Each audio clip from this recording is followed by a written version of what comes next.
play CSGO or rarely done a lot of videos about CSGO. And maybe this video might end up getting either hate or might get reasonable reception. Now, you're probably wondering, Ranger, you have less than 7 hours. You're a noob. Why would you be talking about CSGO Danger Zone? Well, here's the thing. Why, yes, I have less 7 hours. I bought the game a long while back and played it for a bit, and it wasn't really my cup of tea. Why I like to have it because, well, it's a Valve game and I like Valve. But since Danger Zone got released, it really got me into CSGO. And that's actually a good thing. So I'm going to be talking about my thoughts and sort of explain how it works, of how I've been playing it. So as you all know, that in this Battle Royale game mode, you have to be the top dog, the winner of the match, or simply the last man standing. One of the upsides with this game mode is that you can choose wherever you get to go. Rather than flying through the sky through a parachute, you're basically being propelled down from a helicopter any location you like to. But you cannot select the same place where other players are going to. You can select them near them, but not right on top of them. When you spawn into the game, or rappel down, the only thing you have is your fists, your tablet, and a medical syringe. First thing you need to do, find a pistol, find a knife, break a larger ammo box so you can get better guns, find some grenades, tools, and then build up your ammo supplies to the point where you can easily kill people. What I've learnt in this game is that bullets are very precious, because the whole idea of spraying and praying won't get you anywhere. Yeah, CSGO has a bit of a bullet spread mechanic, so it makes you really think about your aim. Now, there is a warm-up match before you start where you're dropped through a parachute, and you can just go around with a pistol and just shoot people, improve your aim, and just having a good explore around the map. That's quite nice. Now, you're probably wondering, well, what happens if I can't find any ammo? Well, that, my friend, is where the tablet comes in. It's your map and also your shop window. Now, obviously to get money to buy stuff from your shop, you can find cash scattered around the map, kill players that have money, or money bags, or rescuing hostages will give you $500, or money safes you can blow up. But please note that every player will see where it is, and that will mean they will know where you are. Just take a little reminder. Also, this is quite funny me just punching the guy and knocking his weapon out. Quite hilarious, and you could do that. Now, once you got the money and you've bought everything, and yes, this is an example about being propelled down and where to pick on the map. Quite nifty, actually. Now, when you do buy something, you'll be notified of a drone coming to drop your delivery. This is something you also got to be mindful of. The drones head to where you are.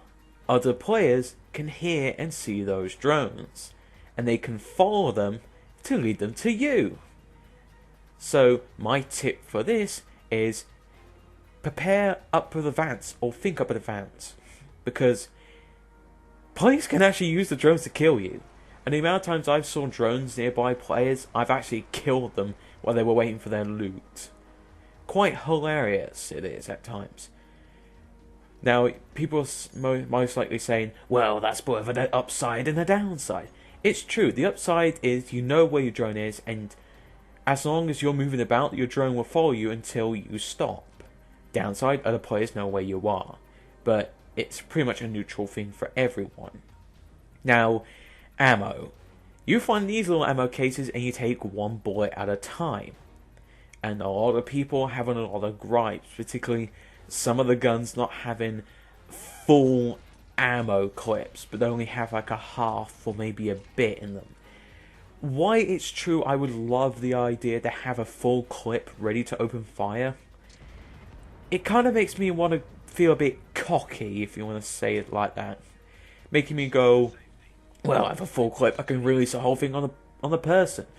But why I have a small amount of bullets, it makes me want to time my shots and try and get a headshot or there. But, you know, I'm a noob, so what am I supposed to know? Now, obviously, around the map, there's also the hostages, like I said, and there's also gates, which you can get ammo boxes and stuff. You also want to keep your eye out for red crates or cases. The small cases give you the pistols and it can tell you on it which pistols you get, and the crates give you the main guns, which are either okay or bad depending on your point of view.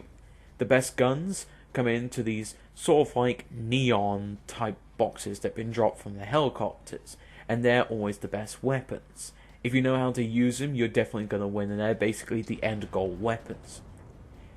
It's always useful to have a pistol and look at this scenario. I only have a pistol and this guy has well, and I got no armor, and I succeeded of killing him. Oh, and that's another thing. Anything that players drop, well, they have, you can take for yourself. Another nice benefit with this game mode, particularly the medical syringe. You can heal yourself back up to 120 health, and it gives you a bit of a temporary speed boost. That's quite nice, and overall, it's fun as hell. I managed to get first place twice, and a couple of second places in third place. It's a really fun game mode, I have to admit. Now overall, what are the upsides and the downsides? Well, let's talk about the downside first. The lack of ammo is quite annoying at times. I sometimes run out of ammo far too quickly than I'm supposed to. And I would appreciate, and I think I will agree with the CSGO community, that I think a lot of the guns need to have a full magazine rather than a half magazine. Another gripe I might have is... actually, I think that's the only problem I can see. Maybe the guns might be a bit of an issue. Maybe we should have a little bit better ones to find. And maybe the less randomization, so it's more a bit even and fair, to be honest. Because that would be a little bit better. But overall, I think it's fine to me. The extra 20 health might be a little bit reasonable, because it gives you a bit of a higher survivability chance rather than the simple 100 health and getting killed instantly. But again, there are times I thought I nearly killed someone and they had maybe 30 or 20 health. So that might be a little bit great for some people. The upsides, the matches are shorter and quicker. I like shorter and quicker matches. You can play with friends. Choosing your own location and rappelling down is quite nice. And just overall, the map size and player size is better. And the fifth thing, it encourages players to move about rather than camp. I hate camping and campers. What fun is there of getting the best gear and just sitting there waiting for others to head to your direction? This encourages players to move, and I wish other games like that would do the same thing. Because I don't know how you could just sit there for hours and just wait for a kill and somebody shoots you at the back. Also, I will have another gripe. Sometimes there's not enough weapons. I don't know if it's me or I'm trying to find the ones I need, but sometimes I'm just unlucky. It's pretty much the luck of the draw there in the RNG. But overall, a fun game mode nonetheless, and it has encouraged me to play CSGO more, and it does actually teach me how to use some of the weapons. So in a way, it's actually quite good. Now, that's sort of my short analysis. If you want a proper depth, there's probably better YouTubers who can do it better than me. I have to admit, there are better YouTubers, but, you know, it's on my own little taste. But we need to discuss about the hate. Particularly from this update. It seems a lot of people are not really grateful about this game. Well, the game mode. And people are mostly shitting on it because of two things. It going free to play, and hackers. So many people are complaining about it, and people are announcing its death. Like, CSGO is dead. Well done, Valve, you killed my favourite game, now it's dead forever. Hackers are going to be all over the place and ruin it. This is freaking terrible, worst update ever. And why it is fair enough, I would be pissed as well. This is nothing special. Look at Team Fortress 2. It's free to play. Why, yes, it doesn't have a serious competitive play compared to CSGO, I will admit. and why CSGO is generally a very competitive game and hackers will ruin it, that's for sure. But this is just the short term that people are looking at, and people are not looking at it at the long term. And may I remind you, CSGO is now #1 of player base. But again, most people say, well, the reason it's #1 because the majority of the players are probably most likely hackers, and they're going to ruin the game. And some people have said they have seen hackers on the free-to-play servers. Fair enough. Now, I've only played Danger Zone, and I haven't run into a single hacker. Either I'm lucky, or I'm just grateful. I don't know. Oh yeah, a bit of sidetrack, I forgot about the ring as well. The whole ring, it closes into you in the middle. I don't really need to go in depth, you probably already know about that. But like I said though, I've seen a couple of videos where people, giving their criticisms to the game mode, and there was one video in particular, is, are you not entertained? People shitting on the game because their favourite popular creators are shitting on it, giving this bad community feedback or spirit in a way. Which, I have to really agree. I've seen nothing but hate for the game, hate for the update, and hate on Valve. Yes, Valve is not special. I think Valve isn't really that good as it used to be, or is, reliable. But the developers, on the other hand, I think put a lot of heart and soul to it. People knew this was being developed for a year. As a TF2 player and creator, I will admit it is quite annoying when the company doesn't listen to you or your fellow community members. And that's really the problem. I think it's Valve is the problem, but all this hate is really unnecessary. I don't see a lot of people praising this game or saying, it's good, it's fun, here are the problems that need fixing, and hopefully people at Valve will fix it. Yes, there were some major problems like the certain software, or I think it was gaming software related, that made the game crash a lot, and I think that's been fixed now. But the idea is, it's gone free to play, hackers are going to kill it dead on arrival, and people really saying, being very unhappy.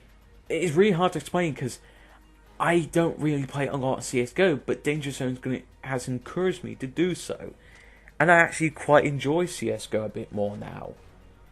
I don't know. To be honest with you, I'm kind of annoyed really people are really shitting on this game, shitting on the update. Yes, I'm a noob.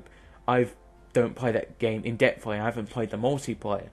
But someone looking outside the glass, is it really necessary overall for all this hate? No. I think the community really needs to think about it. If you're worried about hackers, then say something about it in a criticizing way. Don't just say, oh, the game is dead, now there's updates out, everything's going to be ruined. Because Team Fortress 2 had a stage where the same thing happened. TF2 went from paid to free to play. And now CSGO went to paid to free to play. Dota is free to play. Valve's free main games. I understand people's concerns, what they have. But I think this hate has gone a little overboard. And people are a little bit overreacting. I might get hate for this, I might get some praise. I don't know, this video might be heavily disliked. I don't care if it does, I just want to hear your thoughts. Let me know down below in the comment section about the state of CSGO, your thoughts, and what's your upsides and downsides with the update. And do you think people are overreacting, or is it just a normal response? I'll see you all next.